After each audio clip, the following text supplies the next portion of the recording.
I'd like to officially call to order the Potter County Commissioners Court, February 24th, 2014, at 9 a.m. Let the record note those in attendance: Commissioner Kelly, Commissioner Murguia, Commissioner Church, and Commissioner Vaughn. I invite you to please stand as Commissioner Vaughn leads us in prayer. Pledge allegiance.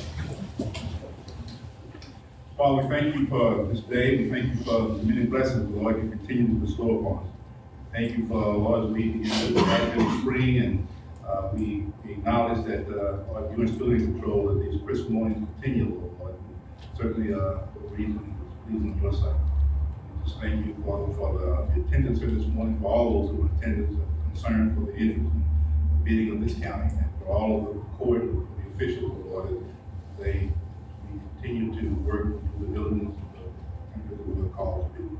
We ask that you bless us, Lord, as we aim and have a discernment of all the issues in business county, and will always be in the best interest of all.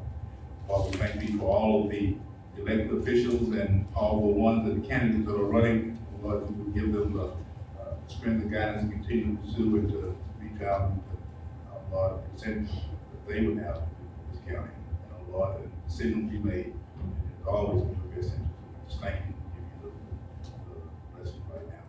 Father, bless those our first responders that continue to stand in the gap for us, and for all the military personnel, Lord, here in this country and in foreign theaters, for their families that support them. Continue to bless them, Lord, and keep guidance. And Father, as we continue to do this business, if our mind discerns to be open, always with the best interest of the Lord, even for the citizens of this county. Keep us in Jesus' name. I pledge allegiance to the flag of the United States of America, and to the republic for which it stands, one nation, under God, indivisible, with liberty and justice for all.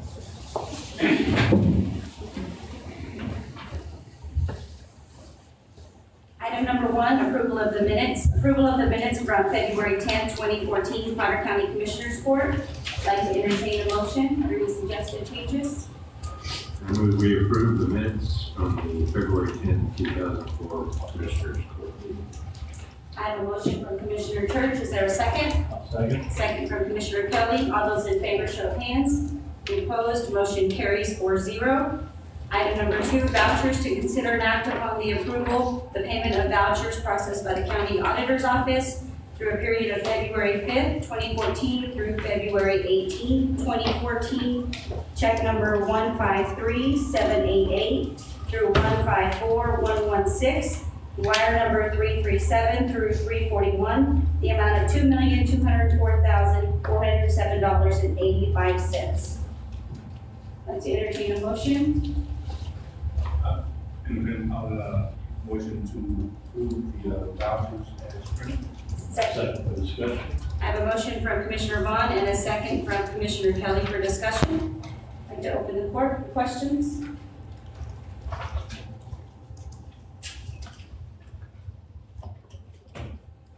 I have a question on page 15 of 38 from, let me get the check number, I'm sorry, 153918. Looks like was paid to Accent Auto Body for 2014 vehicles from the sheriff barn to buff out scratches on the 2014 vehicle. Didn't know if that was cosmetic or what has happened to those brand new vehicles. I can talk about that. Okay. We received 2 new vehicles from the dealership in Houston. They had scratches on arrival. So they agreed to, if we paid to get them buffed out, they would reimburse us for that to make us whole again from when we received them. So that's for. Thank you. The second question, a new hire expense, page 19 of 38, check number 153975, the amount of $2,725, W Marketing, a new hire expense for the detention center. Just interested what they did for us. It's a recruitment video that we do. A recruitment video?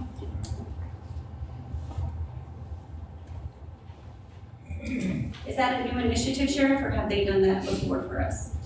New initiative.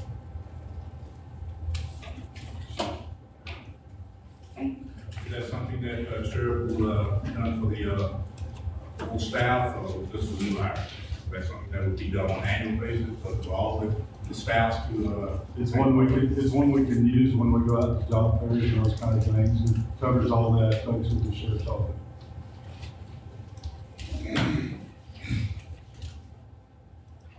Any other questions from the court?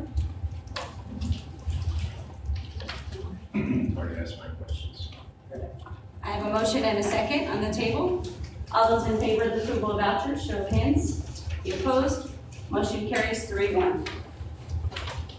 Commissioner Morgan, I would like to make a couple of comments if I could. Sure. I'm sure you noticed the payment to Dr. Lacy, this kind of $17,500.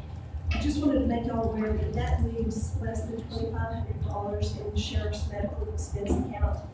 And it looks like we're probably going to need at least another $50,000 in that account 4 years out. And we also made payments to Five Star, who is our food provider out of the jail, and that account is also headed towards the budget status of about $115,000. So I just want to make you aware of that. Going forward, you will see a budget request for us to come. Is there a reason that they are over budget in terms of the payment for Dr. Lacy? I did notice, I think it was $17,500.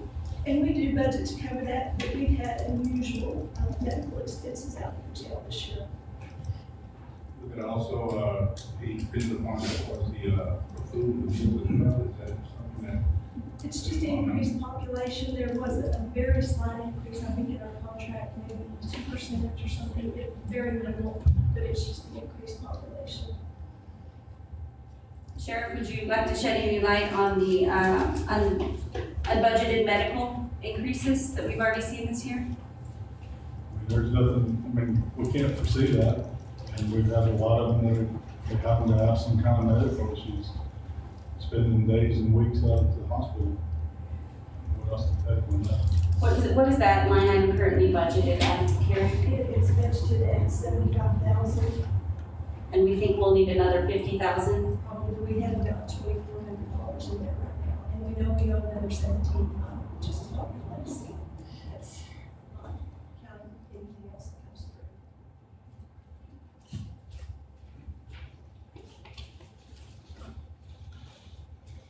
Any questions from the court?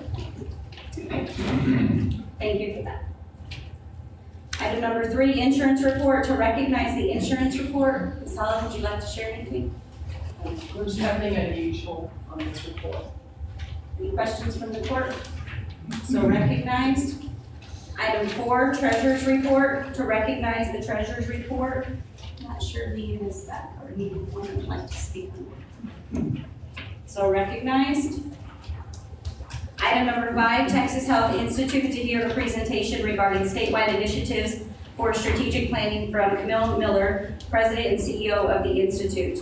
So we have a guest speaker with us today, Camille Miller, and as she prepares to start, one thing that I will say for Camille is what a proactive thing she's done for Potter County. She's actually here on different business from Austin and has planned her travel to present to the court today. So I certainly appreciate her efforts to help us be educated in terms of what's happening statewide. Thank you for being here.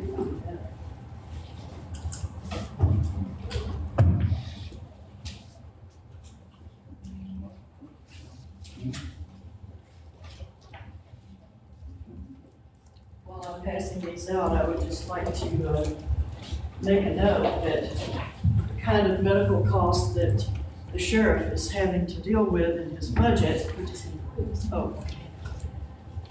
the kind of budget issues the sheriff's having to deal with is really a problem throughout the state. And a lot of it is related to the fact that, you were so nice to me this morning. Feel free to move the microphone going down if you'd like. Is that better? Oh, that's perfect. Just want to make sure you're comfortable speaking. And a lot of that is the revolving door of mental health. Of course, the average stay is about 30 days, and our jails across the state have become the de facto mental health institutions in our state. So, I met the commissioner at a Leadership Women organization where I was making a presentation. And when I found out she was from Amarillo, I've done a lot of work with her over the years in Amarillo, primarily with Harrington and the Amarillo Area Foundation. And then most recently, what I'm here to talk about today is the needs assessments that have been turned into a community health improvement plan. Real quickly, in your PowerPoint presentation that I have for you, the Texas Health Institute is a statewide nonprofit. It's been in existence about 50 years, and our mission is to improve the health of Texans and their communities. I've been the president and CEO of it for about 17 years now.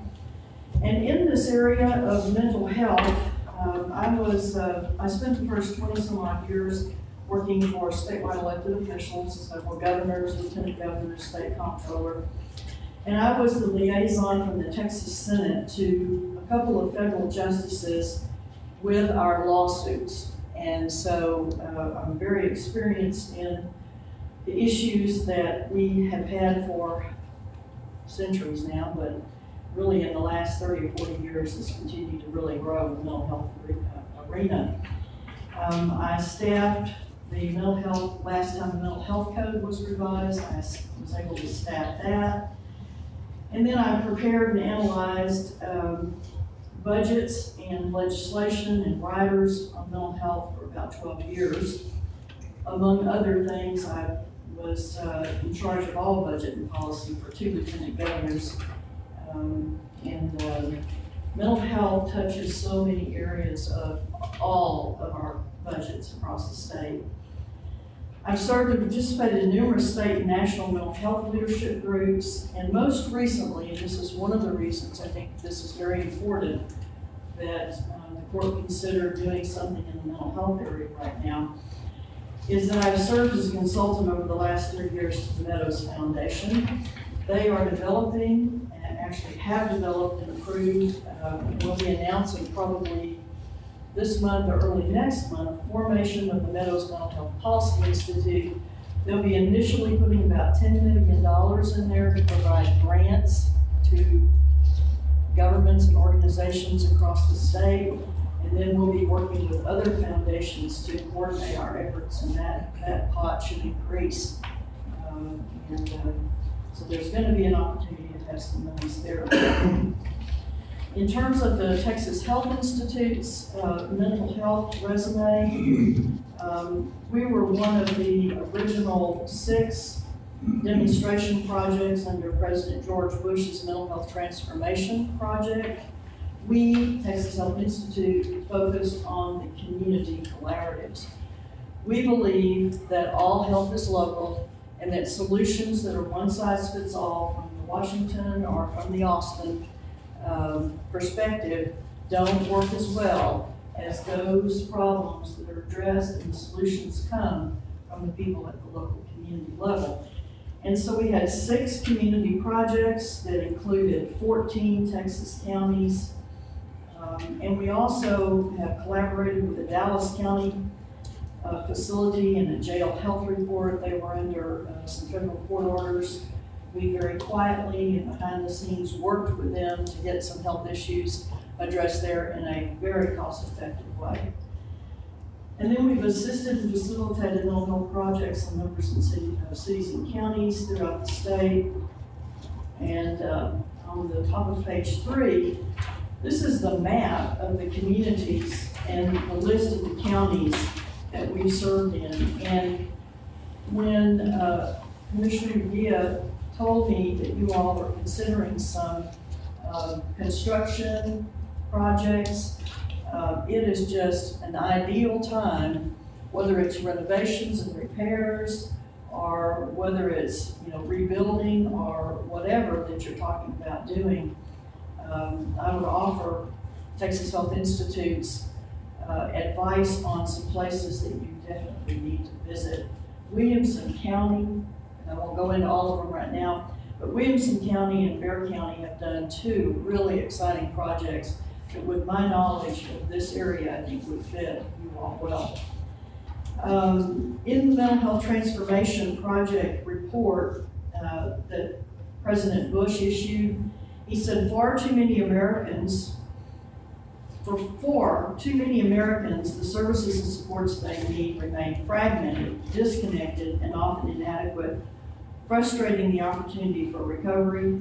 Instead of ready access, the system presents barriers that all too often add to the burden of mental illness and substance abuse for individuals, their families, and our communities. And so what was really exciting about President Bush's initiative is that it focused on the opportunity for coordination. And the projects we did, Texas was one of 9 states, projects we did in communities have become a model, and we have developed a toolkit that is available to this board, to this county, and to this community. Most recently, Texas Health Institute was honored to have been hired to take 3 health assessments that have been done over the last 6 years here in Amarillo. And we reviewed those previous assessments, identified 20 areas of health priorities, and then through focus group, key informant interviews, and online surveys, 2 areas were deemed priority. One was teen pregnancy, risky sexual behavior, and the other was mental health. And so there's an opportunity now to utilize this community health improvement plan and work with the new task force that will be set up to implement this. And critical would be the jail, the issues, Sheriff, with the revolving door of mental health folks and the cost and how we do things like Dare County has been with the jail diversion. And then real quickly, I have provided you with a copy of the actual community health improvement plan, where what Texas Health Institute did was to develop it into a strategic plan with some measurable objectives. If you can't measure it, it didn't happen. And if you start off from the very beginning with some measurements that were developed within this community by the participants, you're in a much better place to be successful. I want to acknowledge Commissioner Church was one of our key informants. And you have in this report, and I've got some of the copies of the report I'll leave here for anyone in the audience that would like that. I want to point out a couple of things in the report. And Camille, if I might also, to recognize, it looks like Judge Jackson Yes. also participated in that, That's and true. Sheriff Thomas, so. Yes, thank you very much. On page 5, there's the goal and 6 objectives. And this is the starting place that was facilitated out of this work. And then on page 25, the key informants, and there's a lot here, there's a lot in this report, but the second paragraph where it says folks in law enforcement call the mental health issue an epidemic in the Amarillo area, and reported having to allocate substantial resources to treating mental illness in jail. Many key informants reported that untreated mental illness, including substance abuse, is creating a spillover effect in the criminal justice system. An estimated 30 to 40% of the average daily inmate population, 480 of Potter County Jail, has a mental or behavioral health issue. Extra bed checks, confinement and isolation, or medical unit suicide watch for these inmates are some of the extra costs incurred by this population of persons with untreated mental illness. Jail does not have adequate funding to sustainably offer these services. This is true throughout the state of Texas. It's not just here. There are a number of reasons for that, but again, there will be an opportunity because of the sunset process with the Texas legislature this next legislative session. And it would be ideal for this court to engage and partner with the folks in the community that have already decided that this is one of the top 2 priorities to address, because the jail is the de facto mental health institution for your community. So let me stop and see if you all have any questions that I can answer. First of all, I appreciate the presentation, certainly that's something that you say you may not only this part of the state, but throughout your Yes, sir. area. What is, in regards to your commission, what is, I guess, the primary recommendations that you would be interested in all these organizations and communities that you want coming together to try to address and remove that from the jail Excellent question. Excellent question, Commissioner Bond. There are 2 things that I think are really exciting that could be implemented in this community. One, demographically and culturally, this county is very similar to Williamson County. Williamson County, which is just north of Austin, is a very successful, one of the President's Freedom Commission communities. And one of the things that they implemented, and it's been maybe 10 years ago now, that's been successful, was one of the county commissioners, actually in Williamson County, started convening, I think it was once a month, the different people, and she recognized that they were just having this revolving door.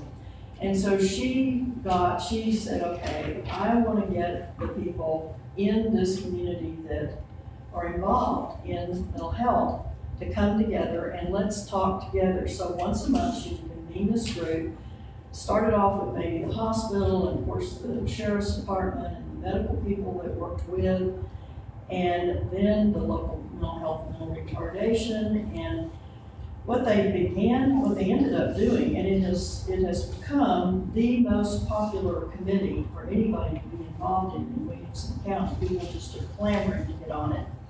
And that is, they confidentially talk about, they go into an executive session, confidentially talk about, I really have this client that this is the 4th time they've been in the jail. We have got to get services. And it isn't that you need a lot more money for the services. What happens is the services are available and being paid for in silos, in pots within the community. And so the hospital said, oh yeah, we see him about 4 or 5 times a month. And so they started talking together about, okay, who should do what, and they came up with a plan. And then that plan, each entity took their pot of money for what they were allocated to spend it for and contributed and started giving these people into the kind of services that they need and prevented the expenditure, a lot of costly expenditure, because the person would go to a clinic didn't have any records on them, would do all the blood tests. Then they'd go to the hospital, do all the blood tests, etc. You were running all these tests that, you only needed one set of tests. That's a very exciting tool. The second one, Bexar County now leads the nation in what's called jail diversion, and I imagine the sheriff can talk more about some of that, because I know that Texas Association of Counties has done a number of workshops on jail diversion. But again, just to use Williamson County, they do this very, very well in Bexar County and in some of the other counties in the state as well. But in Williamson County, which is most like you all, they have a small unit of people that keep a caseload list of all the folks in the community that they know of that have mental health issues. And when a sheriff gets a call, or an officer, a policeman, or whomever gets a call, and they say, we've got a person out here brandishing a knife. And the procedures for protecting yourself and protecting others in the law enforcement area are very specific. And they're designed to save lives. And so if that were implemented on this person that is off their meds, you're going to be shooting a person who has mental illness And that's happened in Austin, quite recently, Austin, a lot of interracial issues. And instead, Andy Burwell is the kind of dispatcher person, and Andy will get on and she'll say, yes, we have her do these things and get everybody out of the way until we can get there. That unit gets there, and then they talk the person down, they know how to talk them down, they know the family names and the triggers that will de-escalate that person, and then they get them on medication. And then the cost of the medication to keep them medicated is so much less expensive than all of the other things that occur when the person is off their meds and acting out. I assume the hospital districts throughout the state are integral part of these committees. They are, the hospitals, like many people, this is a black hole for them. That is, you just spend money and spend money and spend money without the coordination. The systems need to be coordinated together with what the roles of each of them are. And this can be so expensive that no one entity wants to take responsibility. And state funds are woefully inadequate.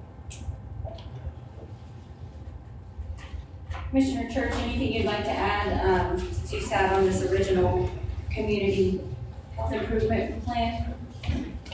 No, I really don't have anything much to add. I just say that state funds are woefully short, and so are county funds. And so I think that probably your key is going to have to be working together with groups that are already providing services. And if we can be a catalyst for that, that might be what we can do. You are so right, and what we find in so many counties is that it's not that the resources aren't there, it's that they're in silos. And they only interact with that person that has a need when that person gets to their silo for the need that they have. And you're absolutely right, with coordination, and it takes some time and it takes some leadership, and it's slow in the beginning. But it really ends up better utilizing the resources that are available. And the numbers, as a matter of fact, in our report from Williamson County, the cost savings are just really exciting and very enticing in terms of the outcomes to the people as well. Many people can recover and can have normal lives if they have the proper medication, people that have mental health illnesses. And at the next court, we'll certainly have an agenda item to bring the full court up to speed of where we are with the executive committee, the strategic planning, and get that communication back to the full court. But my purpose for inviting Mrs. Miller, and again, thanks again for being here because it took her traveling an extra day to be present at court, was twofold. That she is a nonprofit organization, really doesn't have a foot in the game other than to say there are other counties doing this. There is some strategic thought that's already happening locally. Hence the improvement plan that we have in front of us that's already been funded by Northwest Texas. And so just to make us aware that these conversations are happening and we're really not dealing with such a significant fiscal and strategic decision without having other partners in that. And Commissioner, I've included a proposal in here if you would like additional expertise and help. That's a rough draft proposal, but in the meantime, anything that we can do to help you, if you decide to go out and visit, and I highly recommend that you visit some of the places that are doing a good job, particularly Bexar County and Williamson County. And I would be glad to talk to the people we've worked with in those communities ahead of time. I know that many of those folks are your peers through Texas Association of Counties or other organizations, so you may not even know that this is an area that they've been highly successful in. So we would certainly welcome the opportunity to be of assistance in that regard. Sheriff, anything you want to add to the topic? Okay. Thank you. Thank you.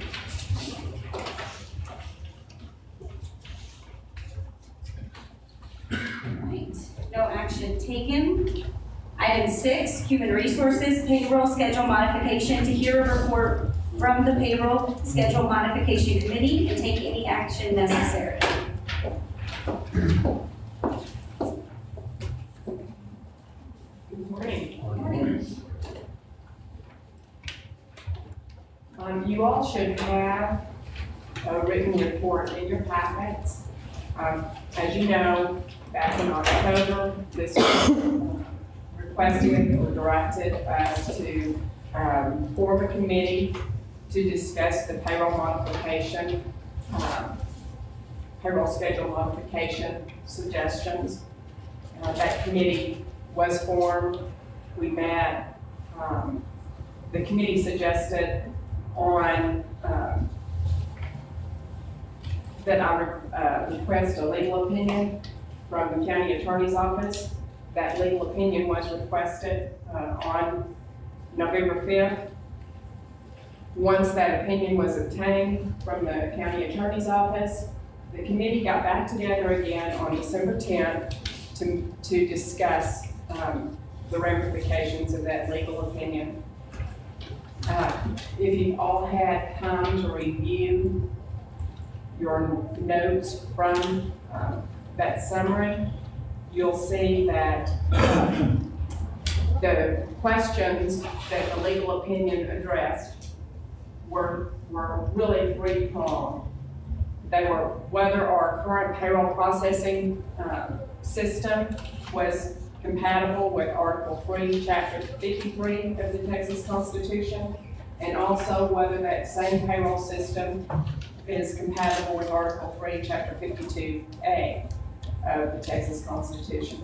The third prong is whether or not a payroll system such that we process now would provide effective time records with regards to FLSA standards. And that's what the legal opinion was comprised of. As you can see from that summary, that opinion clarified and allayed all three prongs of that question, with the exception of one. The compatibility with Article 3, Chapter 52A of the Texas Constitution. And that legal opinion amounted to that there was just insufficient evidence, supporting evidence to determine one way or the other. There was a lack of information. However, there was enough information that could likely be found in support of that. That being said, we felt like, and the committee felt like, as you can see here, that those concerns were put to rest, and that their recommendation as a whole was that the Commissioners Court take no action at this time, that the court defer making the proposed changes to the payroll process until such time as funds become available, such as in the event of a COLA down the road, whenever that might be, and that the court, upon availability of those funds, in order to alleviate the felt impact to the employees, order the distribution of the funds to the employees on a one-time lump sum basis, coinciding with the changes to the payroll process to bridge the gap in the monthly income that the employees would result from those changes. And that the court, when against that payroll process is changed, order that the payroll accounting period be adjusted rather than the dates paid, since those were the main concerns of the employees and where the employees would feel the most impact from those changes.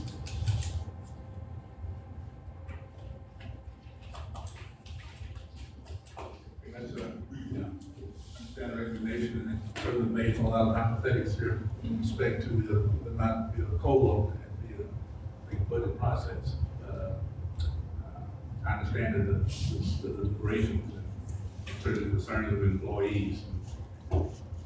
So, having said that, all that, so, mulling over period. Just to see where we are at the budget. So, okay, the recommendation is to take no action in terms of not adjusting the current payroll At this time. at this time, correct? Even though the committee felt like, our payroll system is compatible, specifically with Article 3, Chapter 53, and FLSA, and that, Article 3, Chapter 52A, has reasonably been addressed. The process by which we pay now, although it is compatible and acceptable, it is not necessarily best business practice. So at some point, it is recognized that we should change that processing. And the legal turf on that, Wade, is that? I actually did the opinion, so I can speak. Yeah, the gist of it, without getting into the particulars that I provided today, are that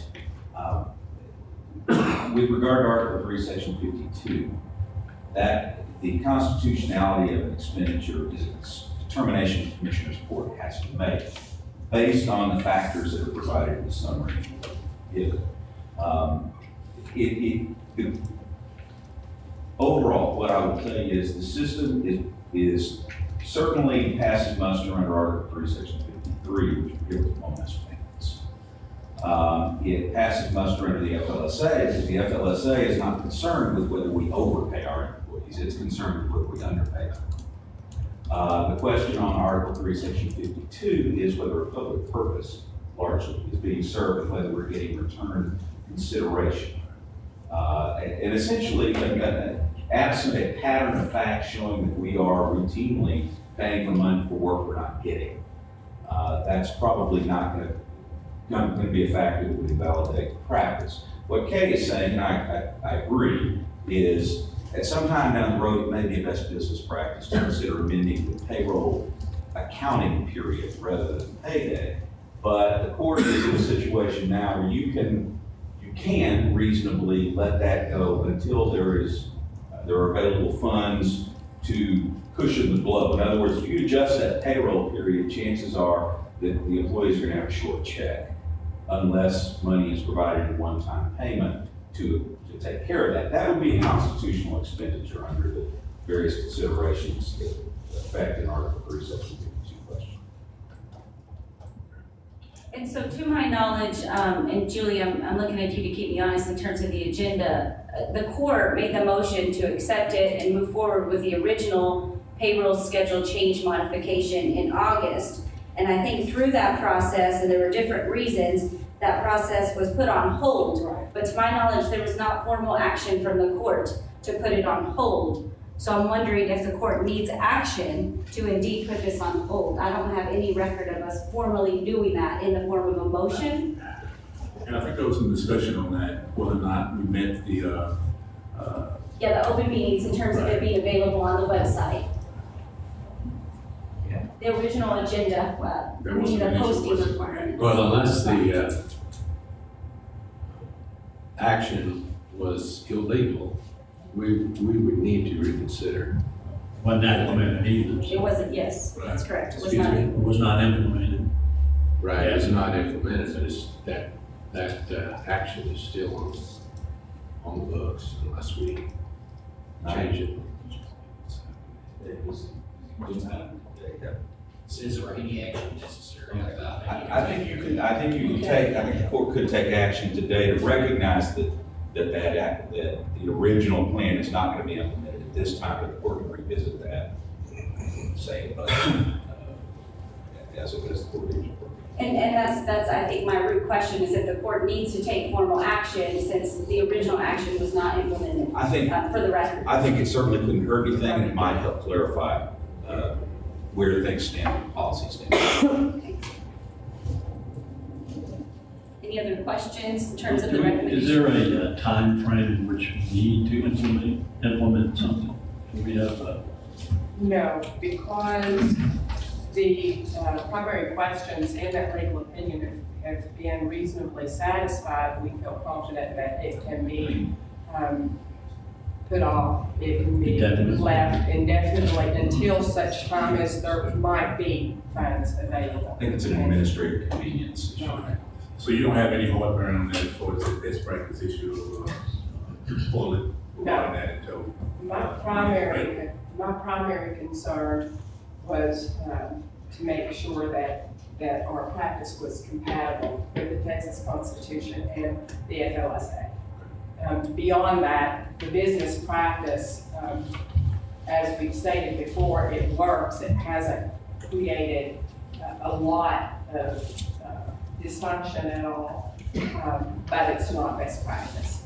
So at some point, I would like to see it changed enough, if that is also the opinion of Carrie, that I think we're in agreement that it can wait until such time as it is administratively convenient to do so. I don't know if everyone here understands what the problem was, but right now our accounting period and our pay day is on the same, it ends on the same day. And so the concern is that we need to end the accounting period a week ahead of payday. And so that's what really just got this started. I'd just like to thank the committee for looking into this and bringing back a recommendation. I move that we reconsider our action on this issue that was taken on April 12th, 2013. And, August 12th. August 12th, 2013. And put that off and take this up at a later date when we do have the funds or administration lets us know that that's the thing to do. Julie, do you have all that? I'll second that. I have a motion from Commissioner Church to take the recommendation and suspend the original motion dated August 12, 2013. And a second from Commissioner Vaughn. All those in favor, show of hands. We opposed, motion carries 4-0, and I would certainly echo the comment of thanks for the work, because I know this certainly took a lot of work for it to get here. Thank you. Item number 7, equipment repair and replace, to consider and act upon replacing a broken Panasonic Toughbook laptop provided by PRPC from grant funds with a new Panasonic Toughbook to be purchased from equipment repair and replace funds. I had the, IT and Sheriff's Office approach me with this laptop. I believe they use it in patrol, is where it's used. And it is beyond repairable. IT isn't able to repair it, and it's out of the warranty period. So we're asking that we replace that computer with a new one. It's not as tough as that, guys. I think it's 6 years old, so it's given us this. Is this the laptop that we recently accepted into inventory, or this is a separate laptop? No, I believe we took ownership of 07 or 08, so in that time period of this one that we're replacing. So. And since the original one was provided from grant funds from PRPC, is there any option to use additional grant funds from PRPC? It was a one-time grant.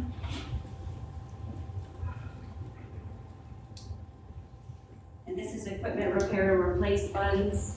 Carrie, how much is in that account? We have 66,700. I move we purchase a new Panasonic Toughbook. And the funds come from the equipment repair and replace funds. Okay, I have a motion on the table from Commissioner Church. Is there a second? Second. Commissioner Kelly, I have a second. All those in favor, show of hands. Those opposed, motion carries 4-0. Thank you. Item number 8, award a formal bid, to consider and act upon awarding formal bid 1083-14 road materials to the various vendors as listed on the award recommendation sheet. This is the annual bid we do for, road materials for road and bridge. We went out for bid and I don't know, we received about 10 responses and, these are the lowest bid we received on this award recommendation sheet that met all the specifications.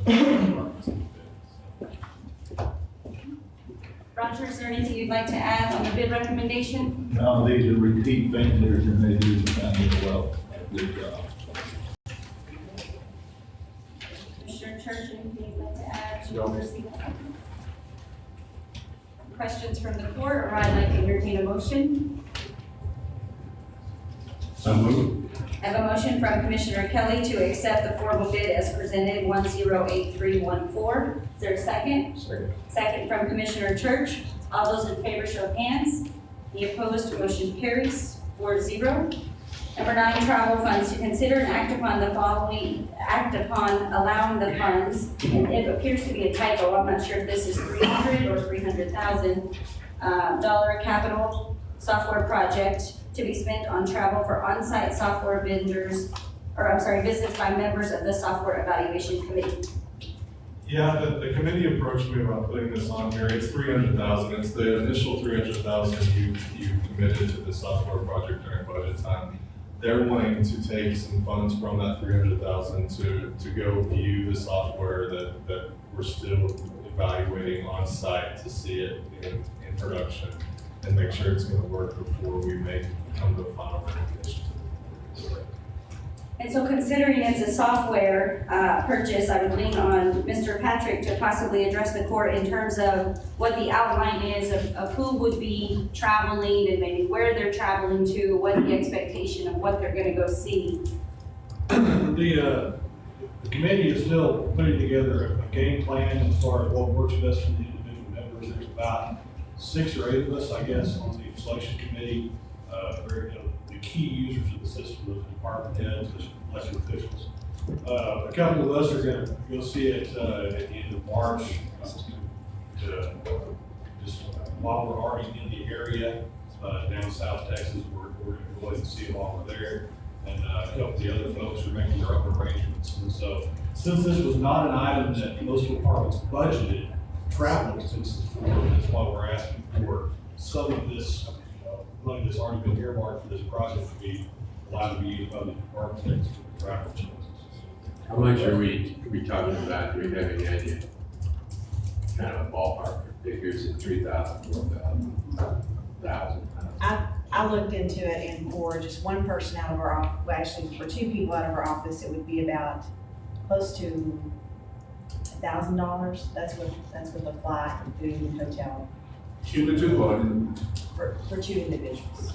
Yeah. But should we be coordinating this travel? I mean, I guess I'm concerned if we're going to different places at different times, in terms of what the agenda's gonna be, who's gonna see what, type of thing. And I'm leaning to Jason again, since it's a software type of initiative and really a significant expenditure, so that we're being as prudent as we can with the dollar, Is that process already taking place? Yes. Okay, is As there far an as agenda? us all going to the same place?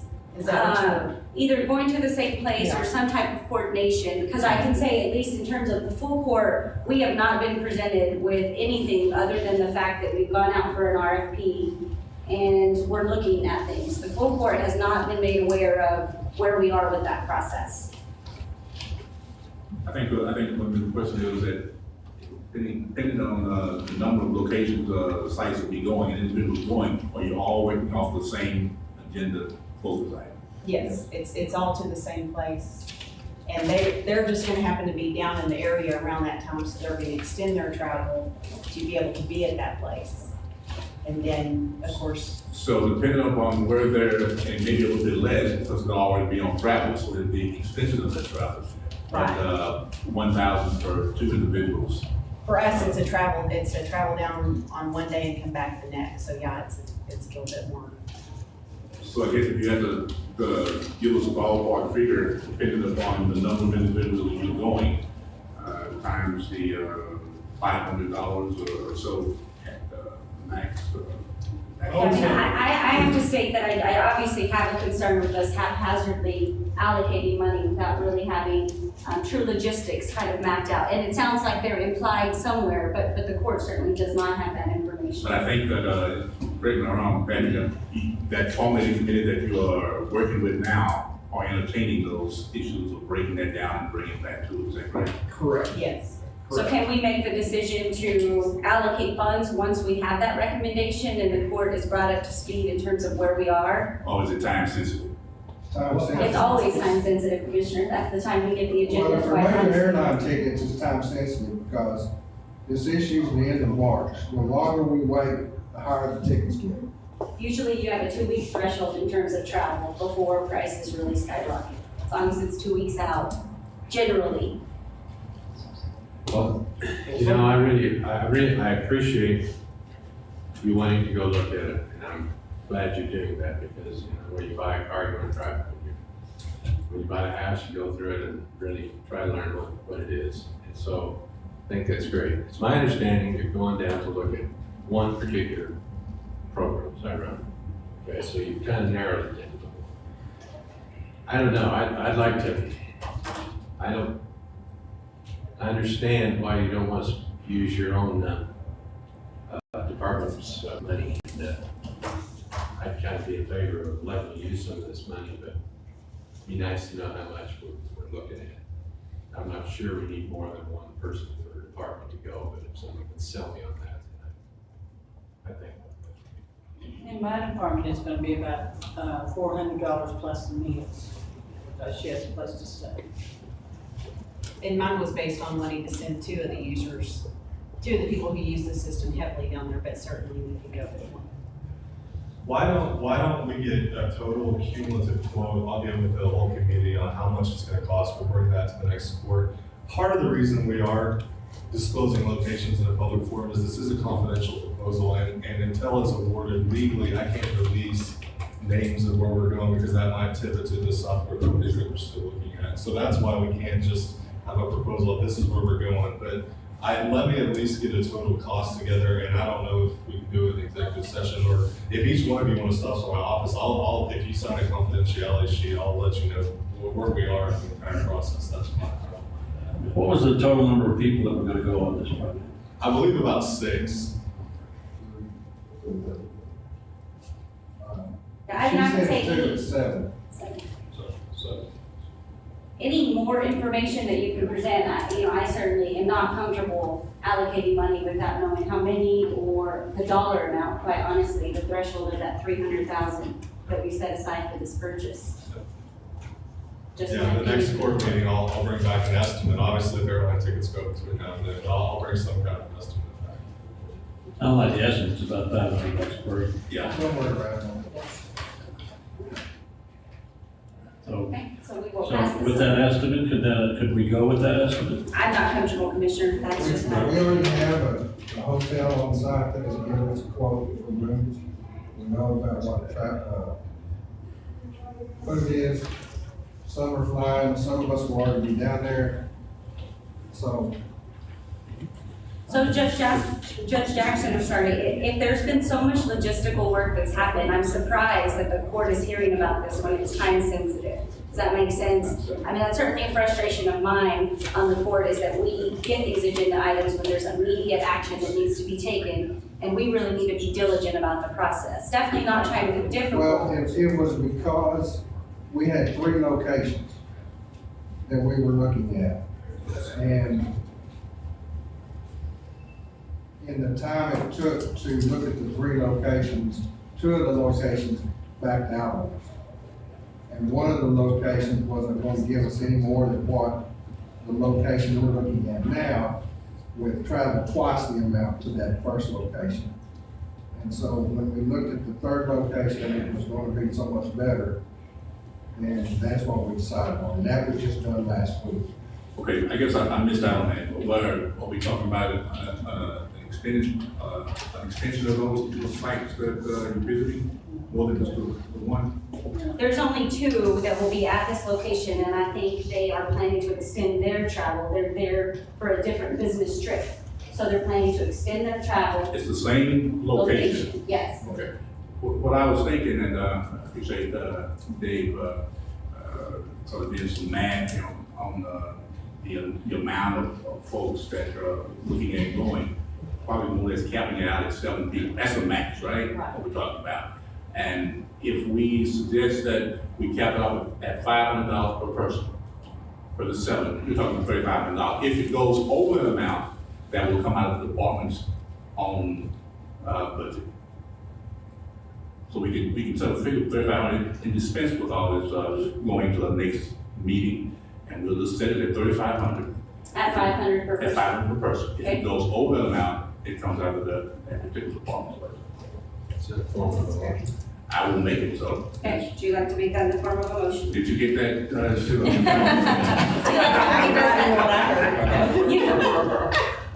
My motion would be to approve of the budgetary of the travel expenses for the 7 individuals that are ready to go at $500 per individual, which would cap it at $3,500. If it goes over that amount, it will come out of those individual budgets.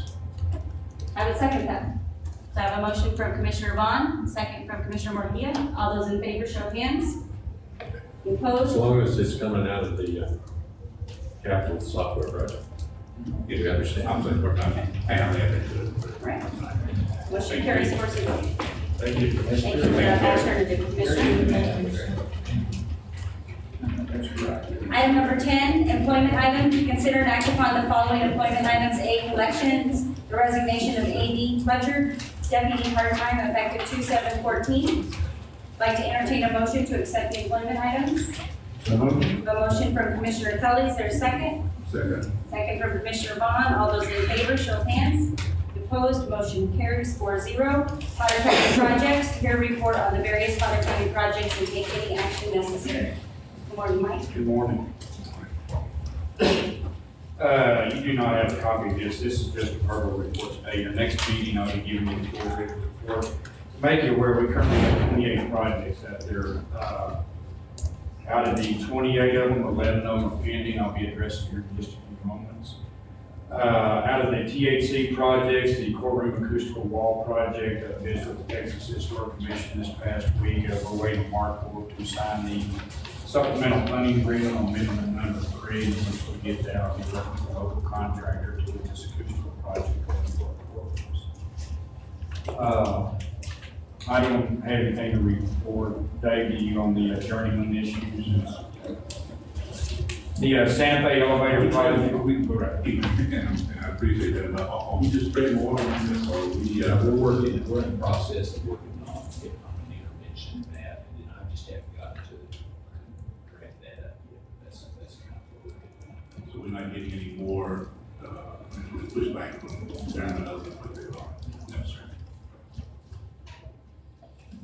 The Santa Fe elevator projects, working with our consultant. Scope 1 is where we had the emergency repair replacement for the sheds. The elevator company has presented us with 2 proposals. The second one we rejected it. We issued a letter to Journeyman explaining our concerns with their proposal. Since then, they have responded back within their 30-day period. We have rejected the third proposal. Currently right now it's in the hands of the county attorney's office. They drafted letters to present to the elevator contractor explaining that we're looking to take a different route before we get this one. The modernization project, still currently waiting until we complete this shed repair before we start on it. The hail damage of the May 13 storms, 2013. The Santa Fe running into issues up there in that roof, just to make you aware that the current roof that has been placed up on the 13th, I rejected it. We've got the manufacturer coming in to try to figure out what's happened up there. Nobody really knows the answers at this time, but hopefully within the near future we'll be visiting with them regarding that to get it addressed and get it replaced. It's nothing wrong with the way it was installed, it's the actual product, it's not adhering to the concrete, it's a lightweight concrete that we're replacing. The Sheriff's Administration Building, we hope started the first week of March, the Monday, just to make make the Commissioners Court aware. Go ahead and give you notice right now, we may be taking part of the parking lot directly west of the Sheriff's Department for their staging. Sheriff, the roofing contractors will be visiting with, y'all and Ed this week to try to get everything lined out over there. This will be for materials and equipment. The, non-emergency work from the May storm. We do not have anything reported on the fairgrounds that's currently pending. This right here, just to make it aware, is 11 projects that we still have to go through. We have the JP3 administration and inspection building and multiple little phases of work out there we still need to address. Bushland Fire Station #1 is complete roof replacement. The ODHS property, we have some roof parapets to be repaired. Bowie Annex, we have 2 structures out there that require roof repairs. Fairgrounds County Extension Building, we had a flood project where we plan to go in and replace all the flooring. Baseball stadium, depending on how the court chooses to proceed with that. Fairgrounds property, as it currently stands right now, we have the Fairgrounds office, Cody, Rex Baxter, food court, and the commercial exhibit building to get repairs to those particular roofs. The correctional facility, the emergency waste line project out there, we completed all excavation. Replumbing beneath the slab has been completed. The city inspected it on February 13th, and we made all compliance there on the plumbing. Our new stainless steel floor sinks, a lot of that work started last week through the end of this week. Everything will be completed, so we're looking forward to our last 2 phases being the bricking at the facility within the tunnels. We had some small minor detail work out there to do on some of the additional plumbing as far as our phase 4 work. Still anticipating to be completed in March. Fire Station 3 have nothing to report at this time. District Court's emergency fire suppression line, we've got everything back in line. Our emergency generator over there, we had everything dried out, everything was operating properly. Got ready to start last Tuesday now when Nick and I went through it. We had some boards within our battery charger that it just, even though it's dried out, it ruined the boards, so we're in the process of getting those boards replaced. Other than that, everything's back in line. I've been currently, one of the newest little projects we've been working on is with the Amarillo Fire Department to get this building right here within their computer system to where if they have a fire at this site, they can pull up floor plans on this building to know how to react to a fire. Commissioner Kelly and I visited with him briefly on this back last fall. I'm currently working with Excel Energy Company to see what we can do to lower some of our utility rates. They've offered free of charge to come in 4 of our buildings. Been to Santa Fe, County Courthouse, District Courts, and the Detention Center. Basically what they will do is come through, evaluate all your equipment, your operations, lighting, and give you recommendations of what you can do to lower your operational cost. The Santa Fe floodlight project, we did preparing to start here at Santa Fe pretty soon, where we'll get rid of the large floodlights and we're going with LED. We're looking at hopefully bring back on that. Commissioner Kelly, I'll begin with you and Excel here pretty soon to get that process started.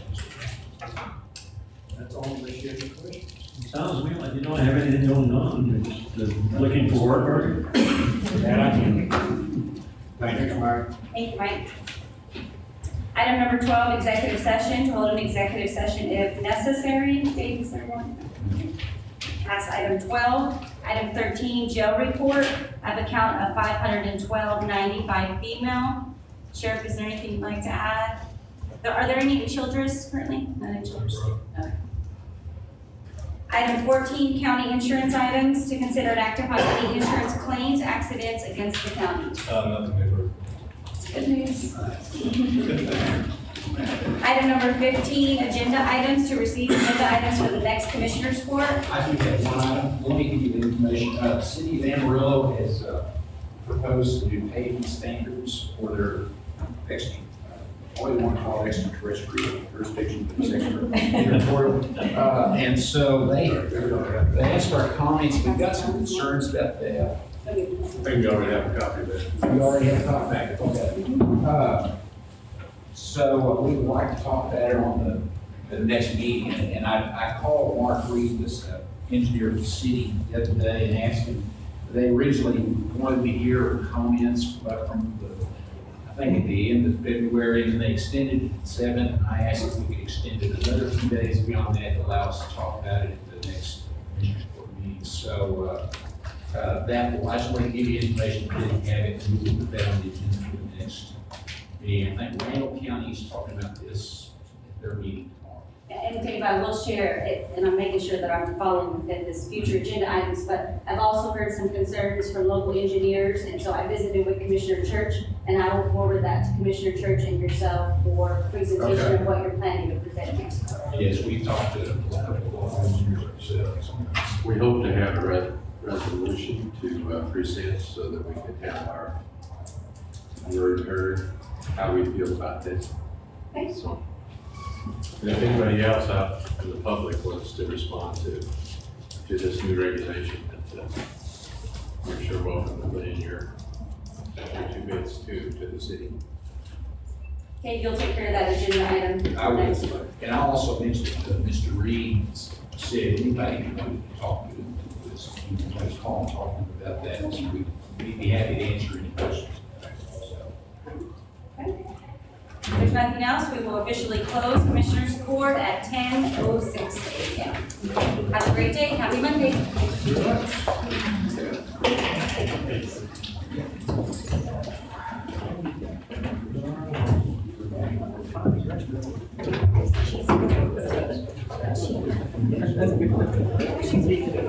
Yeah.